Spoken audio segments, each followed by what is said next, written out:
wealth tax na noong pa ho pinag-uusapan, wealth tax pero dito ho, ang dapat nga daw pong unahin na buwisan ay yung mga diyate, the helicopter, the private plane at yung pong napakalalaki no, ng mga shares sa stock market. Ibig sabihin, yun talaga pong mga bilyonaryo. Kumusta po yung panukala doon? Binabalangkas din natin yan, Ted. Nakita din natin sa maraming mga hakbang na ginawa in the past. Kailangan din i-balance relative to kung magkano makokolekta.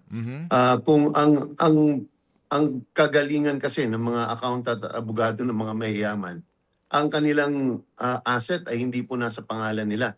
Karamihan po yan ay nasa korporasyon na may layering at ang kanilang kinikita ay dividendo na nanggagaling po doon sa kanilang mga korporasyon.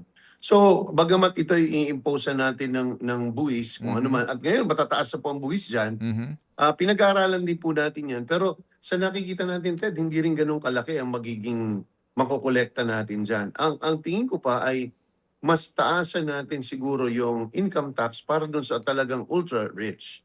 Instead of the assets, yung assets, okay po yan, di ba? May makokolekta tayo dyan. Pero ang nakikita ko rito, mas malaki makokolekta natin. Yung pag pinag-usapan po natin yung estate tax, ito ay hindi mo napapansin na marami. Tayo po ng mga taga-probinsya na lumaki na isinilang sa probinsya, nakikita natin napakaraming farmlands na pagmamayari ng mga kapatid na minana pa nila sa ninuno nila pero hindi nila ma-dispose, hindi nagiging productive dahil lang po may estate tax na kailangan bayaran at penalties. Ang tingin ko po rito, ang matagal ko na sinasabi, ay tanggalin na po natin ang estate tax because after all, kapag ito po ay nasettle, kasi kadalasan yun po ang balakid eh.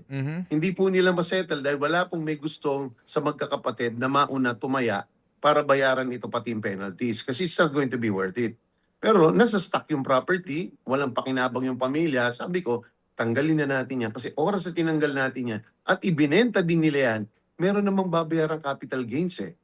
So, imbis na nagiging balakid, ang dapat ang estate tax, kung hindi man tanggalin, ay impose lang natin sa mga may estate na over 150 million. Ibig sabihin, yan talaga yung mga mayayaman. Pero yung may minana ka na 4 million pesos na 3-4 na hektarya sa Palo o sa Barogo, Leyte, parang wala akong maglalabas ng pera eh.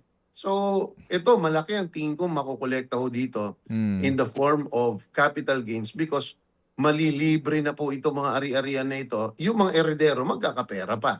Mga kapatid, patuloy po kayong tumutok sa 105.9 True FM para sa totoong balita, impormasyon, music and entertainment. Mag-subscribe sa aming YouTube channel at podcast at sundan nyo kami sa Facebook, Instagram, X at TikTok sa True Network PH.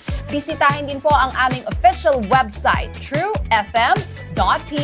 At panoorin din kami sa True TV Signal, Channel 19. Kami po ang 105.9 True FM. Laging true sa'yo, kapatid.